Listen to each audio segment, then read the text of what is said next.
Very good evening to all students. So today we are going to start our lecture number 6, some basic concept of chemistry. तो आप लोगों के साथ अपनी notebook जो है वो आज मुझे साथ में चाहिए. ओके, नोटबुक साथ में. करें स्टार्ट करने से पहले क्विक रिकैप. तो क्विक रिकैप में ऐसा है कि हम लोगों ने लास्ट 2 लेक्चर से सिग्निफिकेंट फिगर के ऊपर हम लोगों ने फोकस किया है. फिर dimensional analysis, there is a need of interconversion of units. That phenomena is known as dimensional analysis. Factor label method, दो नाम दिए गए उसको. Dimensional analysis, okay. Unit factor method तीसरा नाम, factor label, unit factor method third name is a dimensional analysis. In that what we do, we convert a one unit into one another unit is called dimensional analysis. For example, I gave you 1 kilogram, convert into milligram, convert into gram, convert into nanogram. यहाँ से मैं आप लोगों को एक और बात बता दूं कि टेक्स्ट बुक के अंदर आप लोगों को जो पेज नंबर 8 के ऊपर टेबल दिया गया है वो आप लोगों को बाय हार्ट करना पड़ेगा. In that table very most important are gram, kilogram, metre, millimetre, centimetre, inch का हमने सम किया. फिर आप लोगों को जाना पड़ेगा further milligram, microgram, nanogram, femtogram and picogram के अंदर. आप लोगों ने टेक्स्ट बुक के अंदर एक्सरसाइज का वो क्वेश्चन देखा 21 पार्ट बी. तो वहां पे नैनोग्राम की बात की गई है और पाइकोग्राम की भी बात की गई है. So you have to remember that table, otherwise the dimensional analysis is not for you. अगर वो आप लोगों को टेबल आता होगा तो ही क्वेश्चन सॉल्व कर पाओगे, नहीं तो नहीं होगा. ओके, तो डायमेंशनल एनालिसिस की बात की. फिर हम लोगों ने प्रॉपर्टीज ऑफ एटम के ऊपर गए थे हम लोग.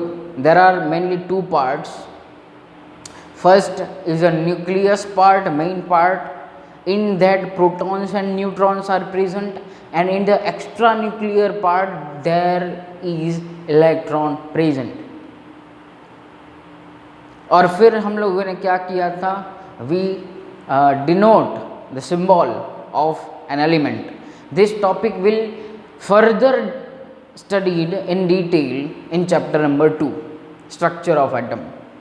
बट यहाँ पे मैंने आप लोगों को ये क्यों पढ़ा है, थोड़ा बहुत यहाँ पे इम्पोर्टेंस है, इसलिए वो क्यों इम्पोर्टेंस है वो आप लोगों को आज के टॉपिक के अंदर पता चलेगा. Why we learn this 4 terms, isotopes, isobars, isodiaphers and isotopes. वो आज आप लोगों को पता चलेगा कि सर ये टेक्स्ट बुक में इस चैप्टर में नहीं दिया गया है, लेकिन हमने अभी क्यों पढ़ा. तो उसका रीज़न आप लोगों को आज के लेक्चर में हम लोग जो 2 इम्पॉर्टेंट कंसेप्ट करने वाले हैं, इसका नाम होगा atomic mass and average atomic मास. और एवरेज एटॉमिक मास जब पढ़ेंगे तब पहला सेंटेंस आइसोटॉप के बारे में हम लोग पढ़ेंगे. इसलिए आपका लेक्चर बहुत इम्पॉर्टेंट है, बहुत, क्योंकि मैं आज इतना डिटेल कंसेप्ट ये 2 पढ़ाऊंगा. आज के लेक्चर में ये 2 ही कंसेप्ट होंगे,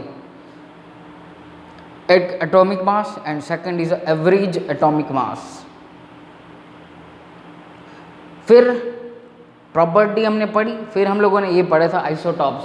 हियर आई रॉट आप लोगों को इजीली समझ में आ जाए। आइसोटॉप्स का मतलब सिंपल ये होता है कि सेम एटॉमिक नंबर होगा, दो कोई भी दो एलिमेंट पकड़ो आप लोग, atomic number is same but difference in atomic mass is called isotopes of each other. Here I wrote P in a spatial character. यहाँ से याद रहेगा proton is same, proton is same, number of protons means Z, A means atomic mass, Z is atomic number. लिखते थे ना हम लोग ये, यहाँ पे हम लोगों ने सपोज करो कि कोई एक X एलिमेंट ले लिया, X एलिमेंट, तो यहाँ पे हम लोग क्या लिखते थे, ऊपर लिखते हैं हम लोग मास, फिर यहाँ पे एलिमेंट और यहाँ पे लिखते हैं एटॉमिक नंबर, ओके, AXZ ऐसे बोला जाता है, ओके, AXZ, ओके, सॉरी यहाँ पे ZXA होगा, सॉरी, ऊपर आएगा A यहाँ पे X और ये होगा Z, ओके। तो ये बात आप लोगों को याद रखनी है, इसलिए number of proton same and different in atomic mass. Then isobar, bar का मतलब बी, वेट के ऊपर से आप लोगों को याद रखना है, same atomic mass different atomic number. मैंने यहाँ पे एग्जाम्पल लिखे हैं, लास्ट टाइम भी हमने सेम एग्जाम्पल हमने पढ़े थे। Then isotones, what is meaning of isotones, तो यहाँ पे मैंने एन जो है वो बड़ा लिखा हुआ है, means number of neutrons in both the element are same, called isotones of each other. Here we can calculate this number of neutrons present in these two elements. And the most important is isodiaphers, isodiaphers, pronunciation अच्छा होना चाहिए। Difference of a neutron and proton is same in both the element, you have to calculate here. भाई यहाँ पे देखो मैं फिर से बता दे रहा हूँ आप लोगों को, प्रोटॉन कितने, तो ये रहे प्रोटॉन 12 हैं, न्यूट्रॉन कितने मिलेंगे 12, तो डिफरेंस कितना हुआ 0, डिफरेंस 0। यहाँ पे प्रोटॉन 20, न्यूट्रॉन 20, डिफरेंस 0। तो अगर ये डिफरेंस 0 मिला, देयरफॉर दे आर आइसोडायाफर्स। बहुत कम एलिमेंट्स मिलेंगे ऐसे। और एक मैंने आप लोगों को बताया था जो वेरी डिटेल के अंदर चैप्टर 2 में पढ़ेंगे, दैट इज़ आइसो इलेक्ट्रॉनिक्स, मतलब तो ऐसे एलिमेंट जिसके अंदर नंबर ऑफ इलेक्ट्रॉन्स इक्वल हों। डन। तो अभी मैं थोड़ा बहुत आगे बढ़ रहा हूँ, अब इसको निकाल दे सकता हो आप लोग यार स्क्रीनशॉट, या लिखा, ये तो लिखा होगा तो मैं फटाफट से आप लोगों को झांकने देता हूँ। तो आज के लेक्चर के बारे में मैं थोड़ा बहुत अभी बताने जा रहा हूँ, क्योंकि आज हम लोग ये लेक्चर क्या करने वाले हैं। उससे पहले एक और बात यहाँ से मैं बता दूँ कि आप लोगों को एक आज या कल एक असाइनमेंट मैं देने वाला हूँ, जो आप लोगों को कंप्लीट कर लेना विद इन 1-2 डेज, ओके। अभी तक, आज तक या फिर कल तक, संडे तक हम लोग जो भी पढ़ेंगे उसका आप लोगों को एक असाइनमेंट देने वाला हूँ। उसका रीज़न एक ही है कि अभी तक हमने जो भी किया उसका प्रिपरेशन हो जाए, प्रैक्टिस हो जाए, क्योंकि डायमेंशनल एनालिसिस और सिग्निफिकेंट फिगर्स के अंदर प्रैक्टिस चाहिए, ओके। तो वो आप लोगों को मिल जाएगा। लेकिन आज का लेक्चर मैं स्टार्ट करने वाला हूँ साइंटिफिक नोटेशन से, क्योंकि साइंटिफिक नोटेशन कभी कभार वहाँ पे प्रॉब्लम क्रिएट कर देता है। तो एज इट इज़ आप लोगों को टेक्निक से वो मैं अभी सिखा रहा हूँ साइंटिफिक नोटेशन। उसके बाद जाएंगे एटॉमिक मास के ऊपर, and then we will move on to the average atomic mass. So अभी चलिए हेडिंग लिखिए सबसे पहले तो साइंटिफिक नोटेशन, साइंटिफिक नोटेशन। अब साइंटिफिक नोटेशन देखो, मैं टेक्निक के साथ 1-2 एग्जाम्पल भी आप लोगों को करवाऊंगा, मतलब इतना डिटेल में नहीं जाऊंगा, सिर्फ आप लोगों को पता चल जाए। बेसिक चीज़ें याद रखो, n × 10⁻⁴ ये फॉर्मूला याद रखो, where n is equal to what, where n is equal to what, a non zero digit, एक ऐसा डिजिट होगा जो नॉन ज़ीरो होगा और in the left of decimal point. ये क्या है भाई, non zero digit left of the decimal point होगा। और ये n क्या होगा, इट इज़ एनी नंबर, ये n जो है वो it is any number, possible है, कोई भी हो सकता है। ओके, अब आप लोगों को क्या करना है, टेक्निक याद रखो। अब यहाँ से मैं दे रहा हूँ आप लोगों को टेक्निक क्या करनी है, फिर मैं आप लोगों को 3-4 एग्जाम्पल करवाऊँगा। ले प्यारे, घर की बनाई हुई टेक्निक है। ले प्यारे देख नज़ारे, यहाँ पे Z यूज़ करो या J यूज़ करोगा कोई प्रॉब्लम नहीं है, मैंने J यूज़ किया, मेरा नाम है। ओके चलिए, ले प्यारे देख नज़ारे, ले का मतलब होगा वहाँ पे लेफ्ट, लेफ्ट पे जाओगे तो P से आएगा पॉजिटिव, लेफ्ट पे जाओगे तो ये जो N जो होगा वो पॉजिटिव होता जाएगा। लेफ्ट पे आओगे तो पॉजिटिव, और फिर राइट जाओगे, यहाँ से रे पकड़ो, ये R, रे फॉर राइट, इसका कोई मीनिंग नहीं है, और N फॉर आ जाएगा यहाँ पे नेगेटिव। अच्छी है ना टेक्निक, घर की टेक्निक। ले प्यारे देख नज़ारे, तो मतलब क्या हुआ, लेफ्ट पॉजिटिव, राइट नेगेटिव। मतलब अगर कोई भी नंबर दिया गया है और डेसिमल पॉइंट से आप लोग क्या करें, या फिर नॉर्मल नंबर दे दिया गया, तो अगर आप लोग डेसिमल पॉइंट से राइट साइड जा रहे हो तो वहाँ पे वैल्यू नेगेटिव होती जाएगी, यहाँ पे किसकी, n की, और लेफ़्ट आ रहे हो तो उसकी वैल्यू जो होगी वो पॉजिटिव होती जाएगी। चलिए, तो अब मैं आप लोगों को कुछ एग्जांपल्स करवा देता हूँ, तो आप लोगों को थोड़ा बहुत आइडिया आ जाए, लेकिन आप लोग प्रैक्टिस करना। चलिए, तो सबसे पहले छोटा सा एक इजी सा एग्जांपल 0.0030 ले लेते हैं, 1335। चलो, इसको हमें करना है साइंटिफिक नोटेशन के अंदर कन्वर्ट। तो अब आप लोगों के पास क्या होना चाहिए, n होना चाहिए। n क्या है, तो डेसिमल पॉइंट का एक लेफ्ट नंबर होना चाहिए।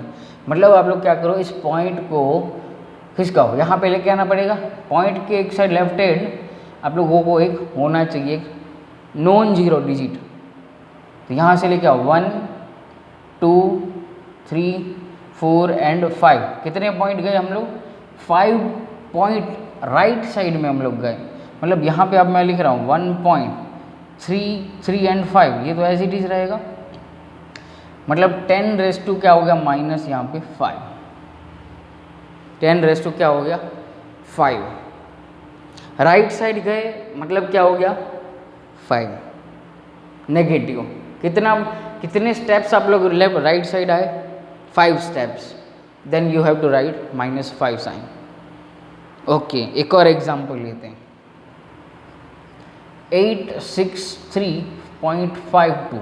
अब देखो यहाँ पे पहले से डेसिमल पॉइंट प्रेजेंट है, लेकिन इसको भी साइंटिफिक नोटेशन में कन्वर्ट करना है, तो क्या करोगे, तो यहाँ से देखो अब कहाँ पे जाना है, पॉइंट के एक ही पॉइंट के लेफ्ट में एक ही डिजिट होना चाहिए, और तो यहाँ पे जाओगे 2 स्टेप्स आप लोग बैकवर्ड जाओगे, 8.6352 एज इट इज इनटू, अब क्या करें आप लोग 2 पॉइंट यहाँ पे गए, मतलब यहाँ पे क्या हो जाएगा 10⁻²। Left positive, right negative. अब आप लोगों ने अभी क्या किया, यहाँ पे था तो लेफ्ट साइड गए तो चार्ज क्या आ गया पॉजिटिव। जितने स्टेप्स आप लोग आगे जाते हो या पीछे आते हो, उतने ही स्टेप्स को यहाँ पे डिनोट करना है एज ए स्मॉल n। आगे का एग्जाम्पल, अब कभी कभार कुछ ऐसा भी दिया जाता है 8008, ना तो इसमें पहले से डेसिमल दिया गया है, ना और कुछ साइन जैसी दी गई है जिसके अंदर हमें पता चलेगा भाई साइंटिफिक नोटेशन में कन्वर्ट करना है। तो 8008, तो पहले क्या करो, इसको आप लोग एक डेसिमल में कन्वर्ट कर दो, यहाँ पे लिख दो 0। फिर अब क्या करो, इस पॉइंट को यहाँ पे लेके आओ 1 2 एंड 3 के ऊपर, मतलब क्या हो जाएगा 8.008। कितने स्टेप गए, 3 स्टेप, डन। चलिए आगे बढ़ते हैं हम लोग। अब शायद समझ में आ रहा होगा आप लोगों को। अच्छा, मान लो कि ऐसा दिया गया है 235.38 इंटू 10⁻², और इसको आप लोगों को बोला गया कि इसको साइंटिफिक नोटेशन में कन्वर्ट करो। अब पहले से ही आप लोगों को 10⁻² दिया गया है, घबराना नहीं, डरने का नहीं, डर के आगे जीत ऑलवेज। 1 2 पॉइंट आगे आ जाओ, तो डेसिमल पॉइंट के पीछे लेफ्ट में एक ही होना चाहिए, मतलब 2.3538। अब पहले से 10⁻² है, प्लस क्या करोगे 2, तो 10⁻4। आ रही है बात समझ में? मान लो ऐसा दिया गया, लास्ट एक एग्जांपल में ले रहा हूँ, ये 0.40436 इंटू 10⁻³ दिया गया। वही करना है, डरना नहीं है। कितने स्टेप? 1 2 3 4 5 4.36। यहाँ पे क्या हो जाएगा? अब +5 करना पड़ेगा ना, right means positive. 5 + 3 8, 4.36 into 10⁻⁸। Okay, अभी तो आप लोगों को समझ में आया होगा, तो ये अभी आप लोग नोट डाउन करो, फिर मैं जब प्रैक्टिस के लिए दूंगा तब आप लोगों को पता चल जाएगा। चलिए अब मैं जा रहा हूँ एटॉमिक मास के ऊपर। आज का सबसे बेहतरीन टॉपिक होगा एटॉमिक मास। तो हेडिंग लिखिए सबसे पहले, कॉन्सेप्ट्स। देखो नाम ही मैं लिख रहा हूँ, सिर्फ कॉन्सेप्ट के ऊपर ही जाऊँगा मैं। Concepts of atomic mass. सबसे पहला एटॉमिक मास का कॉन्सेप्ट हम लोग पढ़ेंगे, फिर एग्जाम्पल देखेंगे।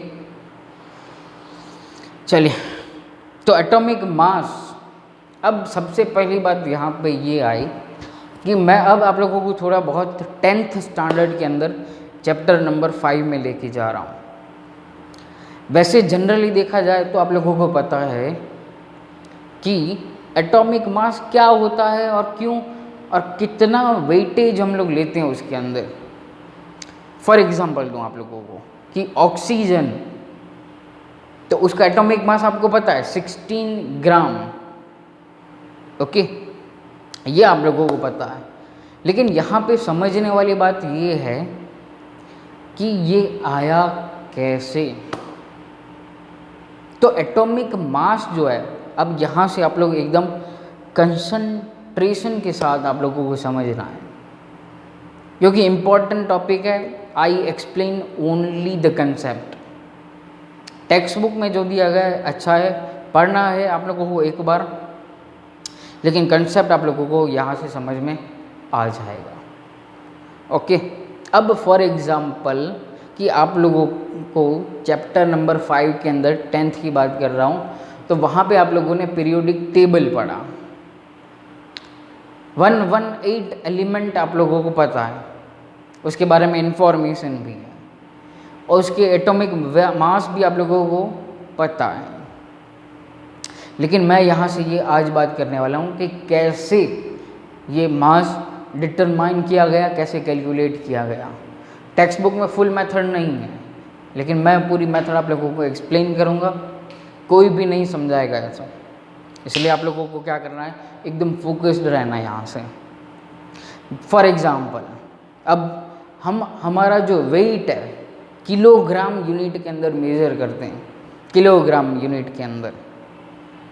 ओके, तो वैसे ही तो ये किलोग्राम यूनिट आया कहाँ से, समझना आप।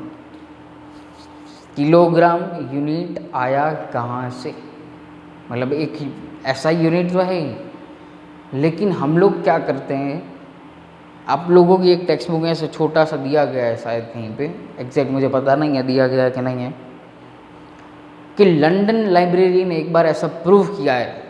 लंदन लाइब्रेरी के जो भी साइंटिस्ट थे उन्होंने ऐसा ये प्रूव किया है कि हमारा जो मास हम लोग मेज़र करते हैं, वेट जो मेज़र करते हैं, that is a relative mass, that is a relative mass to someone. और वो क्या था, तो वहाँ पे एक और बीच में एक एग्जांपल दे दूँ। फॉर एग्ज़ाम्पल, इसे थोड़ा समझ में आए इसलिए एग्ज़ाम्पल दे रहा हूँ। बाज़ार गए, मान लो कि उसको बोला कि भाई 1 kg मुझे एप्पल चाहिए, 1 kg एप्पल चाहिए। शॉपकीपर के पास आप लोग गए, वेंडर के पास गए, तो वो आप लोगों ने देखा होगा कि एक जो साइड में वो कैसे मेज़र करेगा, वो कैसे मेज़र करता है कि भाई एक उसके पास ऐसा मशीन जो होता है, वहाँ पे एक ऐसे बैट्स रखे गए होते हैं 1 kg का, 5 kg का, 100 ग्राम का। तो वो चीज़ आई कहाँ से? वो इन लंदन लाइब्रेरी वालों ने यहाँ पे निकाला था कि उन्होंने क्या किया, एक प्लेटिनम इरिडियम का एक ऐसा सैंपल बनाया कि जिसका मास 1 किलोग्राम होता है। क्या हुआ? प्लेटिनम इरिडियम एक 2 एलिमेंट हैं, उनका एक सैंपल बनाया गया और उसका मास वहाँ पे रख दिया गया 1 किलोग्राम। और उसी मास के लेवल का एक आयरन का सैंपल जो हम लोग देखते हैं वेंडर के पास, वो बनाया गया और सभी पूरी दुनिया के अंदर इन लोगों ने बांट दिया। तो वो वहाँ पे 1 kg एप्पल को मेज़र करना है, तो वो क्या करेगा, एक राइट साइड पे वो 1 kg का वो बैट रखेगा या बार रखेगा, फिर एप्पल रखते जाएगा, 3 एप्पल हो रहे हैं या 4 एप्पल हो रहे हैं या 5 एप्पल, उतने वेट के। फिर जब बैलेंस हो जाएगा तो उसे पता चलेगा कि ये 1 किलोग्राम एप्पल हो गए। लेकिन सेम टू सेम चीज़ यहाँ पे है, सेम टू सेम चीज़ कि हमें कोई भी एटम का फिक्स्ड मास पता नहीं था। जब केमिस्ट्री डेवलप हो रहा था तब की बात है, जब केमिस्ट्री डेवलप हो रहा था तब की बात मैं कर रहा हूँ। तब फिक्स्ड मास नहीं था, पता ही नहीं था मास कैसे फाइंड करते थे। जब डाल्टन ने अपनी एक थियरी दी, एटॉमिक थियरी, वो हम लोग फ्यूचर में पढ़ेंगे, और उस टाइम पे, और आप लोगों ने वहाँ पे आप लोगों ने मेंडेलीव्स पीरियोडिक टेबल पढ़ा हुआ है, फिर न्यूलैंड्स लॉ, डॉबरेनर्स लॉ, ओके, तो ये सभी आप लोगों ने पढ़े हुए थे। वहाँ पे एटॉमिक मास था directly proportional to the atomic mass. तो तब धीरे धीरे धीरे धीरे वहाँ पे क्या होता गया, मास की ज़रूरत पड़ने लगी। अब मास की ज़रूरत पड़ी तो क्वेश्चन आया कि भाई हमें इस मास को कैलकुलेट करने के लिए कोई एक कैप्टन बनाना पड़ेगा। कैप्टन का मतलब मेरा यहाँ पे ये है कि एक ऐसा रेफरेंस एलिमेंट सिलेक्ट करना पड़ेगा, उस रेफरेंस के ऊपर से हम लोग बाकी जितने भी एलिमेंट हैं उनका एटॉमिक मास निकाल पाएँ। तो अब मैं आप लोगों को एक और सिंपल एग्जाम्पल से ये पूरा थियरी जो है वो एक्सप्लेन करने जा रहा हूँ। सो बी फोकस्ड। अब मैं ये जो कैप्टन जो चूज करना है वो कैसे करना है? अगर मैं अभी क्लास टीचर, अगर कोई भी क्लास टीचर हो और उसके क्लास के अंदर मॉनिटर सिलेक्ट करना हो तो उसके कुछ क्राइटेरियाज होते हैं। तो वैसे ही अगर इस पूरे टेबल के अंदर अगर कुछ भी, अगर मैं मतलब उस पूरे टेबल का एटॉमिक मास के लिए कैप्टन सेलेक्ट करना है हमें, तो वहाँ पे क्या होगा, एक हमें चाहिए, एक स्ट्रॉन्ग खिलाड़ी चाहिए वहाँ पे। तो अब तो सबसे पहला, अगर कोई भी क्लास है और क्लास टीचर है तो वो क्या करेगा, सबसे पहले एक ऐसे स्टूडेंट को सिलेक्ट करेगा जो रेगुलर हो, मतलब उसकी अटेंडेंस जो है वो अच्छी हो, महीने में 1-2 बार दिखे, ऐसा नहीं होना चाहिए। तो वहाँ पे बात समझ में आ रही है? थोड़ी बहुत समझने ट्राई करना। तो क्लास के अंदर होती है अटेंडेंस स्टूडेंट की, जब जिसको हमें मॉनिटर को सिलेक्ट करना है। ऐसा आप लोगों को कहीं पे भी नहीं समझाएगा कोई, याद रखना। तो क्लास के अंदर होती है अटेंडेंस, और यहाँ पे हमें फर्स्ट क्राइटेरिया मिलता है, that is abundance. That is abundance. Abundance का मतलब क्या होगा? एग्जिस्टेंस। Existence in nature. भाई वो जो एलिमेंट है उसका अबंडेंस नेचर के अंदर कितना है, फर्स्ट वो क्राइटेरिया देखा जाता है। ओके, तो फर्स्ट हमें ये मिला। अबंडेंस कितना इन नेचर, कितने मैक्सिमम प्रोपोर्शन के अंदर वो प्रेजेंट है। डन, बात क्लियर। तो फर्स्ट कंसेप्ट यहाँ पे ये बैठा अबंडेंस। अब मैं थोड़ा बहुत स्पीड पकड़ूंगा। सेकंड जो है, अब सेकंड क्राइटेरिया ऐसा है, फिर से हम लोग क्लास के अंदर आ जाते हैं। क्लास टीचर ऐसे कोई भी स्टूडेंट को नहीं बनाएगा जो बहुत ही शांत हो। मैं तो नहीं बनाऊंगा, कोई भी बहुत ही शांत हो, कुछ भी ना बोलता हो, तो ऐसे स्टूडेंट को मैं नहीं बनाता हूँ। अब एटम के अंदर आ जाऊँ।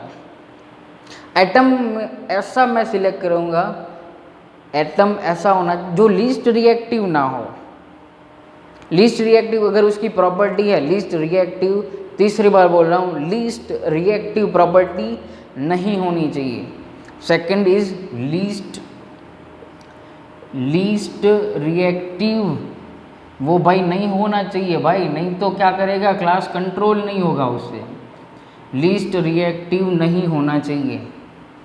For example xenon, helium, neon, argon, krypton, ये सभी क्या है, लीस्ट रिएक्टिव एलिमेंट्स। मतलब उन लोगों को मॉनिटर, उन लोगों को कैप्टन नहीं बनाया जाता, एज ए रेफरेंस उन लोगों को नहीं रख सकते हम लोग। तो क्लास के अंदर फिर से, तो ऐसा कोई भी स्टूडेंट को मैं मॉनिटर नहीं बनाऊंगा जो भी हाईली रिएक्टिव हो, मस्तीखोर हो, खोपानी हो, तूफानी हो, तो उसको भी मैं वहाँ पे मॉनिटर नहीं बनाता, नहीं बनाऊंगा। तो यहाँ पे भी ऐसा है, अगर कोई भी एलिमेंट है वो हाईली रिएक्टिव है तो भी इसी कोई काम का हाईली रिएक्टिव भी नहीं होना चाहिए।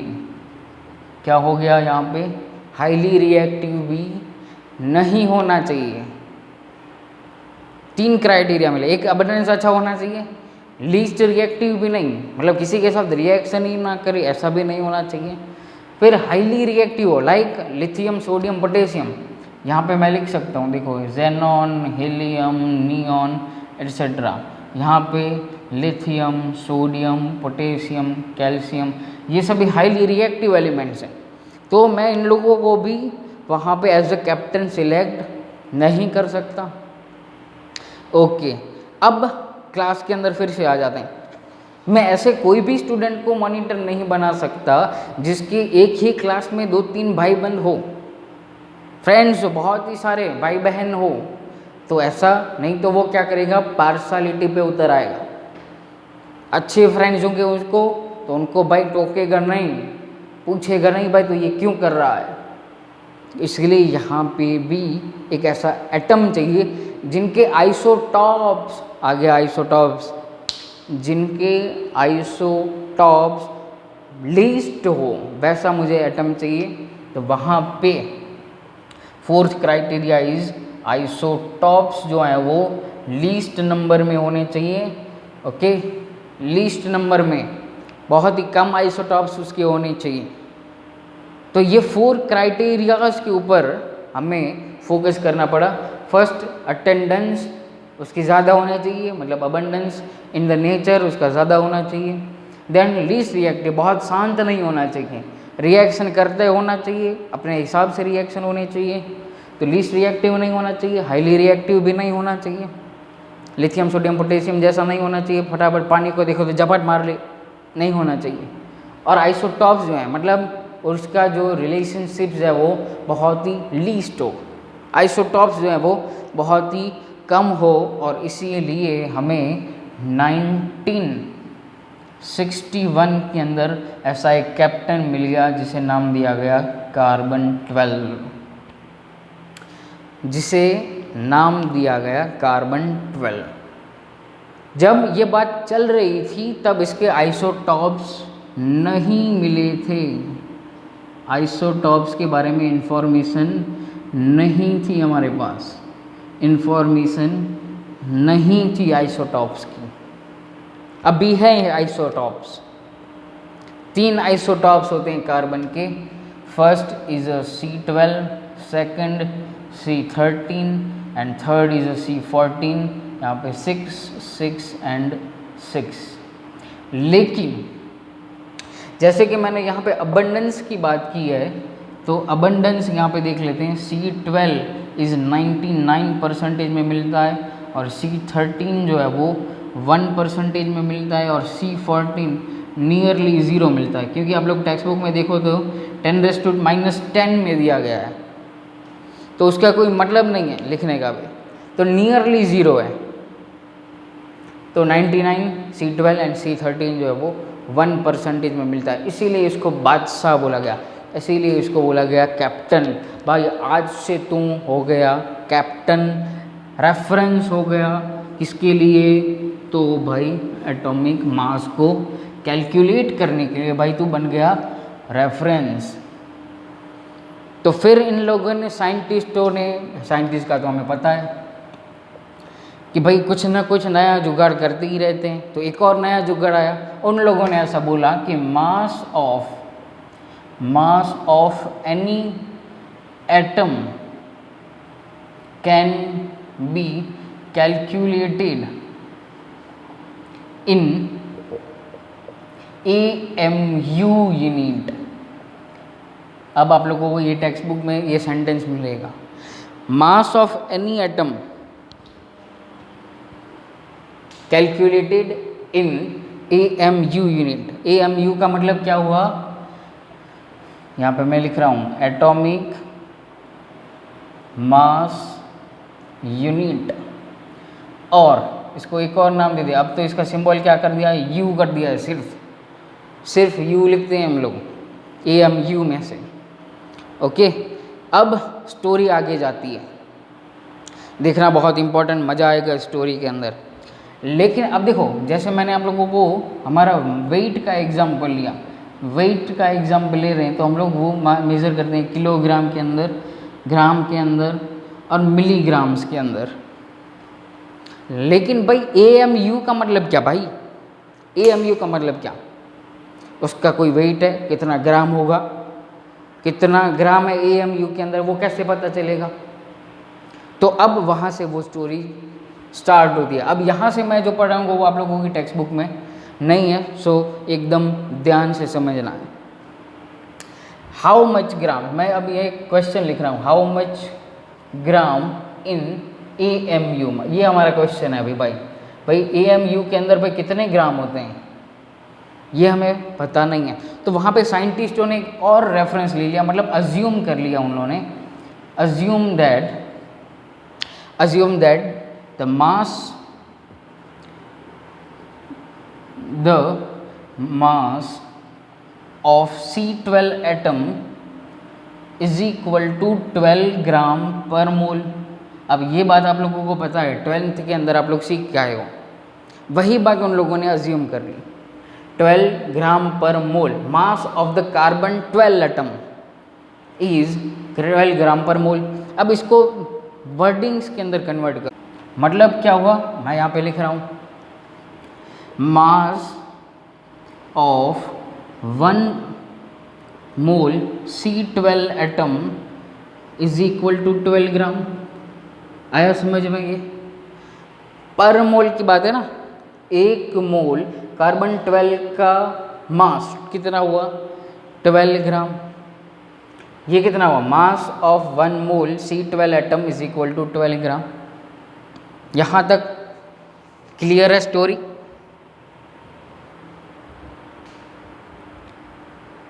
तो लेकिन हमें ये क्वेश्चन हुआ ना भाई कि 1 AMU का मतलब क्या है, तो फिर तो यहाँ से AMU कहाँ आया, सॉरी यहाँ पे आप लोग क्या करना पड़ेगा, 12 AMU लिखो, फिर हम लोग इसको मोल के ऊपर जाते हैं, इज इक्वल टू 12 AMU, और फिर यहाँ से क्या हुआ,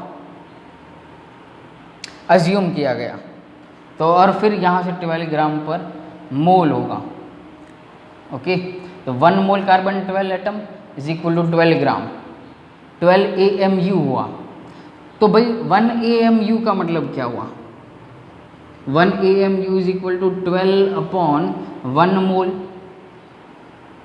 समझ में आया ये बात, फिर से मैं एक्सप्लेन कर रहा हूँ। देखो, तो कार्बन 12 का जो एक एटम है उसका मास हमने ले लिया 12 AMU, फिर 1 मोल के लिए होता है carbon 12 is equal 12 gram, 12 gram per मोल होता है यूनिट, तो पर मोल की बात आई तो ये कितना हुआ 12 AMU के लिए था, लेकिन यहाँ से 1 AMU इज इक्वल टू क्या होगा 12/1 AMU। ओके, चलिए अब यहाँ से आगे बढ़ते हैं हम लोग। देखो देयरफॉर, अब मैं यहाँ से आप लोगों को थोड़ा बहुत लिखवा रहा हूँ। तो अब ये 1 मोल का मतलब क्या है 1 AMU, तो 1 मोल में एटम्स कितने होते हैं, तो 12 इंटू 6.022 इंटू 10⁻23 होंगे, इतने एटम्स होते हैं।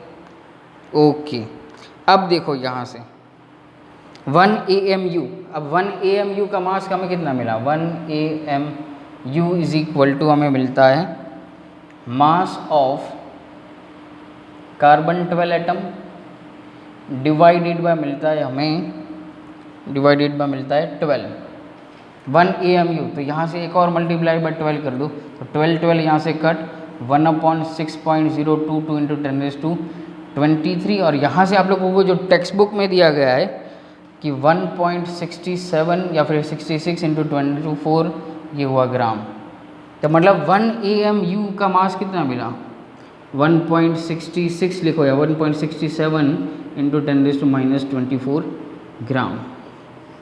ये आप लोगों को सीधा टेक्स्ट बुक में दिया गया है।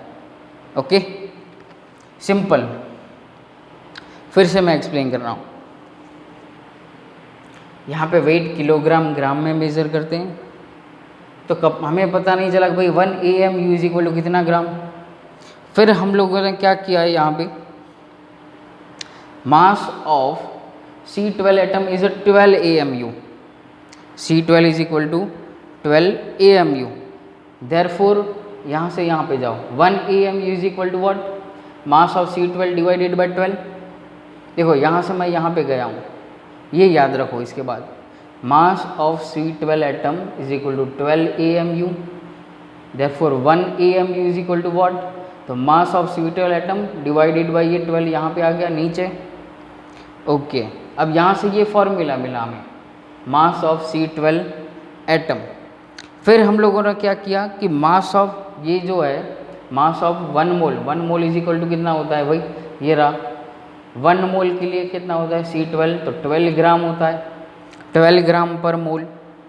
तो मास ऑफ 1 एटम कितना होगा, तो मास ऑफ 1 एटम तो ये हुआ ना यहाँ पे मास ऑफ 1 एटम यहाँ से मिला, तो ये 12 हो गया कट यहाँ से, और फाइनल आंसर आप लोगों को मिल रहा है 1.67।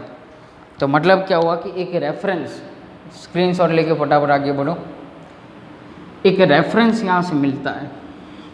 रेफरेंस क्या मिला, तो AMU, रेफरेंस हमें क्या मिला AMU 1 AMU मतलब क्या हुआ 1.67 इंटू 10⁻24 ग्राम। अब आप लोग ये टेक्स्ट बुक में देखोगे तो हाइड्रोजन का एग्जाम्पल आप लोगों को दिया गया है, और हाइड्रोजन का भी प्रैक्टिकली जो आंसर मिला है AMU का वो भी नियरली टू दिस है।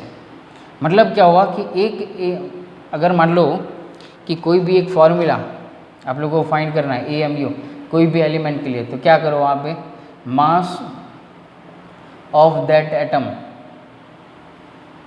मतलब 1 एटम का मास, और डिवाइडेड बाय क्या कर दो आप लोग उसको 1.67 इंटू 10⁻24 से, तो आप लोगों को एग्जैक्ट मास जो होगा वो वहाँ पे मिल जाएगा। डन, तो ये कॉन्सेप्ट था हमारा। अब हम लोग आगे बढ़ते हैं। अगर अभी भी नहीं समझ में आया तो पूछना, कोई प्रॉब्लम नहीं है मुझे। ओके, पूछो बिंदास, लेकिन आप लोगों को टारगेटेड रखना है, कॉन्सेप्ट है इसलिए। कॉन्सेप्चुअल केमिस्ट्री है, थोड़ा बहुत हार्ड लगा होगा, पॉसिबिलिटी है।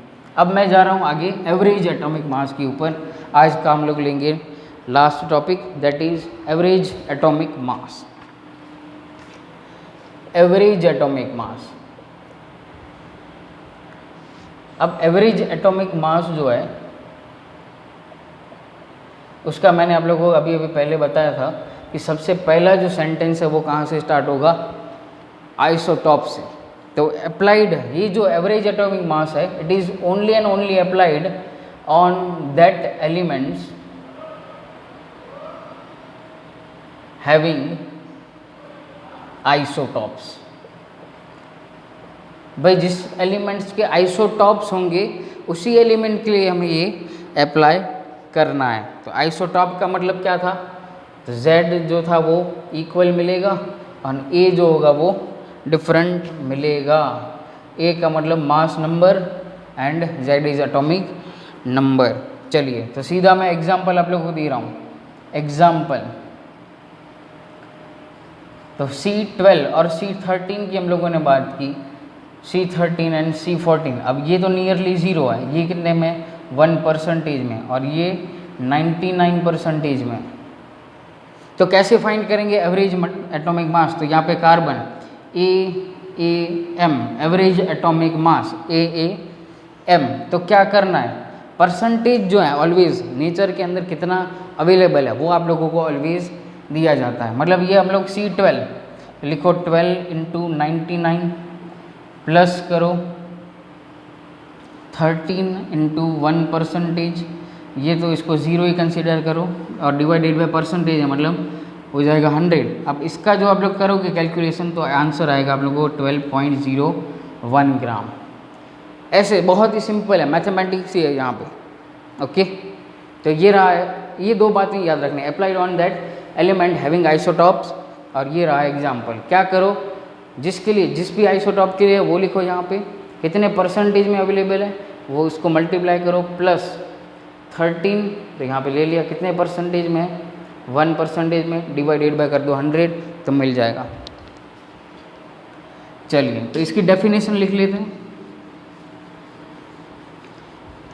Definition, what is it's exact definition, average atomic mass, average atomic mass of an element is the sum of masses of its isotopes each multiplied by its natural abundance। Okay तो ये हुआ हमारा exact definition आज का। Okay तो आज का homework लिख लें। होमवर्क में फर्स्ट सम यहाँ पे मैं दे रहा हूँ, एवरेज एटॉमिक मास का ही सम है। तो आइसोटॉप्स दिए गए 107 सिल्वर, उसका जो अबंडेंस है, अबंडेंस दिया गया है 51.86% एंड 109 सिल्वर अबंडेंस दिया गया है आप लोगों को 48.14%। Find average atomic mass of Ag। और सेकंड जो है वो exercise question number 32, question number 32 exercise के अंदर अगर कुछ भी ना समझ में आया हो तो मैसेज करना, कॉल करना, और ये लेक्चर आप लोग जितना भी शेयर कर सकते हो उतना करो। तो all the best, thank you and very much. आज होमवर्क के अंदर दो ही मैंने सम दिए हैं एवरेज एटॉमिक मास के। नेक्स्ट टाइम कल संडे हम लोग कल मिलेंगे। ओके तो हम लोग करते हैं फटाफट से। चलिए तो आप लोग मुझे होमवर्क सेंड कर देना, मैं आप लोगों को असाइनमेंट भी दे दूंगा। So thank you and very much.